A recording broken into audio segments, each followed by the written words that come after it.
E tem como a gente questionar também o que significa fracasso no relacionamento. Então, se eu, sei lá, tive um relacionamento durante 10 anos e esse relacionamento acaba, ele foi um fracasso? Olá, meu nome é Raquel. Eu sou a Mira. Nós somos psicólogas clínicas. E hoje a gente vai fazer análise de mais uma comédia romântica. O filme de hoje é Lua de Mel Inusitada.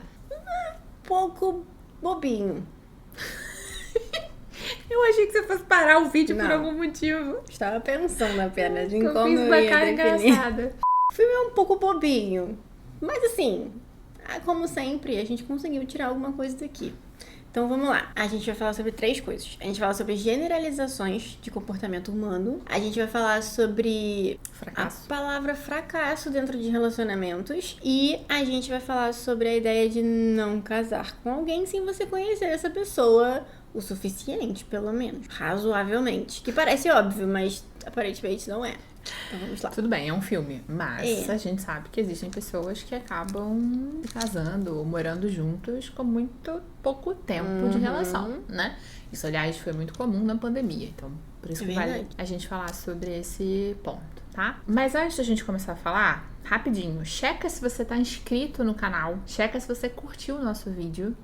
E se você quiser alguma sugestão de outro filme pra gente analisar, pode ser uma comédia romântica ou qualquer outra área de filme, né? Tipo de filme, deixa aqui nos comentários pra gente, tá bom? Então vamos lá. Então a primeira coisa é que a personagem principal, que obviamente não me lembro o nome, já começa narrando um momento, né, uma situação, falando sobre a força das mulheres, como as mulheres sempre sabem tudo, como as mulheres têm que ser são resilientes e blá blá blá. E aí no final, ela não consegue adivinhar o comportamento do namorado dela. E ela diz, rapidinho, que ela diz que não dá pra confiar em todos é os verdade. homens, menos no Yusuf, Só no namorado dela. que é o namorado dela, né? Ela é cheia de contradições nesse primeiro discurso. Então a gente já começa daí, dela fazendo um monte de generalização, mas excluindo o namorado dela, Da história. né, pra ela aparentemente é o alecrim dourado da história. Na vida, uma mulher precisa ser sempre forte e resiliente. Principalmente com os homens.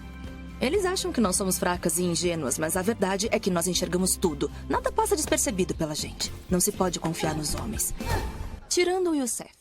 E por que isso é um problema, né? Porque não dá pra gente achar que todas as pessoas são iguais, né? E não dá pra gente cair nessa ideia de que as mulheres sempre sabem tudo, de que as mulheres sempre pressentem coisas. E isso não vai acontecer. É claro que justamente pelas mulheres terem sido criadas para prestar mais atenção em determinados comportamentos, em padrões, elas podem, boa parte das mulheres pode ter uma capacidade de identificar padrões maior, pode, ou então de resolver problemas também, né? Mas isso está muito mais relacionado ao histórico de vida, né, ao processo de socialização daquela pessoa, do que necessariamente algo que é das mulheres ou algo que é dos homens, como se fosse intrínseco, né? Assim, já nasceu dessa forma. Não são comportamentos que vêm do nascimento, são comportamentos que são construídos ao longo da vida. E o próprio filme dá uma questionada nisso, porque quando ela diz que é pra confiar em todo mundo, ou que ela vai saber tudo, vai sempre adivinhar, ela não adivinha, porque ela acha que Youssef vai pedi-lo em casamento e ele não vai. E ao mesmo tempo ele tá casando com outra pessoa sem contar pra ela. Pois e ela é. descobre isso pelas redes sociais. Exatamente. Então já viu que não é justo também ficar com essa ideia de que mulheres sabem tudo, adivinham tudo, porque é uma cobrança que não vai ser alcançada nunca e que traz muito sofrimento. Sim. Até porque entra naquela coisa do como é que eu não vi, como é que eu não te confiei, por que que eu não sabia, eu devia ter visto esse sinal e aquele outro. E tem maioria das vezes não tem como a gente saber, não. Então é uma cobrança que não é nada justa. E aí, indo pro segundo ponto, então, sobre o fracasso dos relacionamentos, tem uma cena em que o personagem principal, que não é o Youssef, fala pro pai que casamentos são destinados ao fracasso. E aí, parêntese aqui, não é verdade. Casamentos são muito difíceis, de fato, e são desafios. Você tem que se empenhar, tem que estar ali, tem que fazer esforços. mas não estão destinados ao fracasso. E tem como a gente questionar também o que significa fracasso no relacionamento. Então, se eu, sei lá, tive um relacionamento durante 10 anos e esse relacionamento acaba, ele foi um fracasso? Mas e esses 10 anos que eu fiquei junto com a pessoa, que provavelmente tive momentos felizes, tive momentos bons, que a gente foi conversando, se entendendo, cultivando a relação, não deu certo durante esses 10 anos? Eu vou pegar esses 10 anos e botar no bolo do fracasso? Como é que funciona isso? Né? Então, muita gente fala, não, eu não posso me separar porque meu casamento vai ter fracassado. Então, mais uma vez, você não pode ter dado certo já esse tempo todo e agora ter chegado a um ponto em que a coisa não tem mais solução mesmo, que a coisa não tem mais pra onde ir. Tudo já foi tentado, não foi. E porque as pessoas mudaram de ideia, né? As pessoas mudam e elas podem ter perspectivas de vida diferentes. Então, Sim. aquilo deu certo, aquilo funcionou durante um tempo, até as pessoas acharem que, opa, peraí, chegamos num impasse aqui, queremos coisas diferentes. E tá tudo bem, né? Isso pode acontecer. Sem que necessariamente a gente possa chamar isso de fracasso, né? O fracasso tem muito a ver com essa ideia de foram felizes para sempre. Que é mentiroso, né?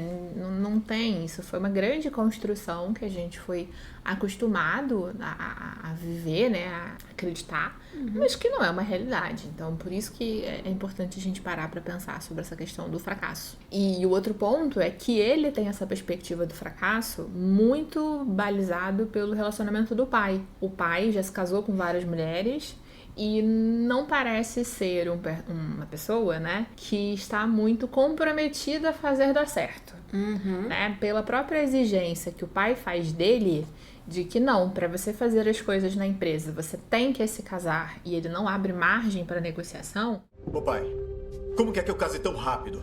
E se a mulher for horrível e destruir tudo que a gente construiu? O que você construiu? Presta atenção. Se você não se casar no prazo de 1 mês e me mostrar o ultrassom do meu futuro neto, pode esquecer o tal contrato com a empresa alemã. Isso demonstra que o pai também não estava com as esposas comprometido em ceder, em flexibilizar, em fazer as coisas diferentes do que ele pensava. E aí, definitivamente, as coisas não vão dar certo, porque um relacionamento não se sustenta dessa forma. A gente precisa que as pessoas estejam ali implicadas em fazer dar certo, implicadas a parar, repensar, tomar decisões diferentes, voltar atrás em algumas coisas, porque senão vão ser duas cabeças duras se bicando e não uma relação bacana. Quando a gente não conhece a pessoa direito, isso também acaba acontecendo. Como é que eu vou flexibilizar muito, vou fazer sacrifícios dentro do relacionamento se eu não conheço a pessoa direito? Aí eu casei, tô morando junto, mas não tô disposto a fazer isso tudo, porque eu nem dei chance de descobrir se realmente eu gosto de fato dessa pessoa, o que eu gosto nessa pessoa, o que eu não gosto, o que pode ser um problema, o que não pode. Então daí vem o problema de se juntar muito rápido. Então deem tempo para conhecer seus parceiros, tenham tempo de conversar, alinhar valores, alinhar questões importantes. Você quer ter filhos? Você quer se mudar em algum momento de país? Você gosta de comer macarrão ou arroz todo dia? São coisas... Sim, né? Coisas do dia a dia, Exatamente. né? As pessoas às vezes pensam em situações muito excepcionais, do tipo, sei lá, onde você quer viajar. E assim, cadê o dia a dia, gente? Cadê os combinados sobre o dia a dia? Sobre que horas acorda, sobre o que vai comer, sobre quem vai fazer cada tarefa doméstica, sabe? Estilo de vida. Exato. Se a pessoa gosta muito de acordar cedo e fazer tudo de manhã e a outra precisa dormir até mais tarde. Então, boa parte do dia a dia é ignorado pelas pessoas. E, por isso, quando elas vão ficar morando juntas, né? Casadas ou não casadas oficialmente, esses dilemas aparecem. A gente espera que o contexto do filme nunca seja uma realidade, né?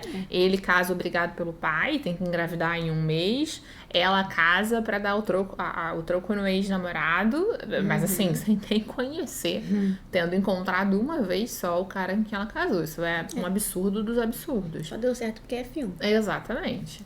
Mas é importante entender essa questão de que quanto mais a gente consegue conhecer a pessoa e quanto mais a gente conversa com quanto mais a gente faz combinados sobre problemas do dia a dia, maiores as chances da convivência ser mais saudável, ser mais agradável.